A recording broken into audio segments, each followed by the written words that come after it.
Hello. അപ്പോൾ ഇന്ന് ഞാൻ വാതിലൊക്കെ അടിച്ചിട്ട് പോണത് എങ്ങോട്ടാണെന്നറിയോ? നമ്മളെ പുതിയ വീടിൻ്റെ പണി നടക്കുന്നുണ്ടല്ലോ. അപ്പോൾ അങ്ങോട്ട് പണിക്ക് ആവശ്യത്തിന് നമ്മൾ വെള്ളം എടുക്കുന്നത് അവിടെ അടുത്തുള്ള പാടത്തുള്ള ഒരു കുഴിയിൽ നിന്നാണ് കേട്ടോ. അപ്പോൾ ആ കുഴിയിൽ നിന്നാണ് നമ്മൾ മോട്ടർ വെച്ചിട്ടാണ് വെള്ളം എടുത്തിരുന്നത്. അപ്പോൾ അതിൽ ചേറ് കയറിയിട്ട് മോട്ടറൊക്കെ ആകെ കേട് വന്നു, വെള്ളം എടുക്കാൻ പറ്റാത്ത അവസ്ഥയും. അപ്പോൾ ഇന്ന് JCB വന്നിരുന്നു. അപ്പോൾ അവർ അതിന് മണ്ണൊക്കെ കോരിച്ചു, മീനൊക്കെ പിടിച്ചിട്ടുണ്ട് എന്ന് പറഞ്ഞു. അപ്പോൾ ഏട്ടനൊക്കെ അവിടെ താഴത്തുണ്ട്. അപ്പോൾ അവർക്ക് ചായയും വെള്ളമൊക്കെ കൊണ്ടുകൊടുക്കാൻ പറഞ്ഞു.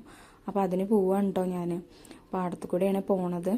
നല്ല പൊന്തയാണ്. എന്നേക്കാൾ മുന്നേ കുട്ടികൾ സെറ്റ് അവിടെ എത്തിയിരിക്കുന്നു കേട്ടോ. എന്നിട്ട് അവരുടെ വകയും മീൻപിടുത്തമൊക്കെ കഴിഞ്ഞ് അവർക്കും കുറേ മീനൊക്കെ കിട്ടിയെന്ന് പറഞ്ഞു. അപ്പോൾ അതിന് ശേഷമാണ് ഞാൻ ചെല്ലുന്നത് കേട്ടോ. ഞാൻ ചെല്ലുമ്പോഴേക്കും JCB ഒക്കെ പോയിട്ടുണ്ടായിരുന്നു. മണ്ണൊക്കെ മാന്തി JCB കുളമൊക്കെ ഒന്നുകൂടെ വലുതാക്കി JCB പോയിരുന്നു. അപ്പോൾ ഞാൻ നോക്കുമ്പോൾ ഏട്ടനെ കാണാനില്ല. അപ്പോൾ നോക്കുമ്പോൾ അത് ഏട്ടൻ പൊന്തയ്ക്കുള്ളിൽ നിൽക്കുന്നുണ്ടായിരുന്നു.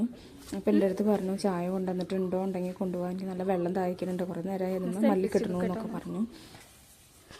പിന്നെ ഞങ്ങളവിടെ ഇരുന്ന് കഥയും പറഞ്ഞ് ചായയൊക്കെ കുടിച്ചിട്ട് നേരെ നമ്മളെ പുതിയ വീട്ടിലേക്ക് പോകുന്നു കേട്ടോ.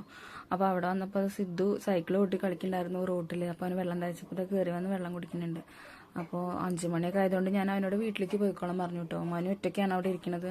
പിന്നെ മേലെ കഴുകാനൊക്കെ സമയമായില്ലേ, അപ്പം ഞാനെത്താൻ എന്തായാലും വൈകുന്നുണ്ടാവും. അപ്പോൾ അതുകൊണ്ട് ഞാൻ അവനെ വിട്ടു. എന്നിട്ട് ഞാൻ നേരെ മേലേക്ക് കയറി നോക്കിട്ടോ.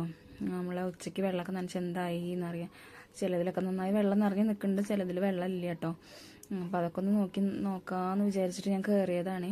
എനിക്കിതും കൊണ്ട് ഫോണും കൊണ്ട് മേലെ കയറുമ്പോൾ നല്ല പേടിയൊക്കെ തോന്നിട്ടോ, ആ വരി കൂടെ ഇങ്ങനെ നടന്നു പോകാനൊക്കെ. പിന്നെ അതിൻ്റെ മുകളിൽ നിന്നുള്ളൊരു വ്യൂ അടിപൊളിയാണ്.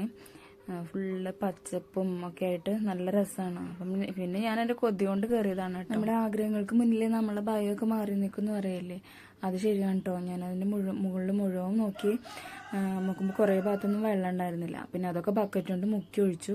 അപ്പോൾ നോക്കുമ്പോൾ നല്ല മഴക്കാറ് കയറിയിട്ടുണ്ടായിരുന്നു ആകാശത്ത്. അപ്പോൾ പെട്ടെന്ന് തന്നെ വേഗം ഞങ്ങൾ 2 പേരും കൂടെ മുക്കി ഒഴിച്ചു കേട്ടോ. വേഗം കുട്ടികളുടെ അടുത്തേക്ക്, മഴ പെയ്യണേക്കാൾ മുന്നേ കുട്ടികളുടെ അടുത്തേക്ക് എത്താൻ വേണ്ടിയിട്ട് വേഗം പണി തീർത്തു. വേഗം വീട്ടിലേക്ക്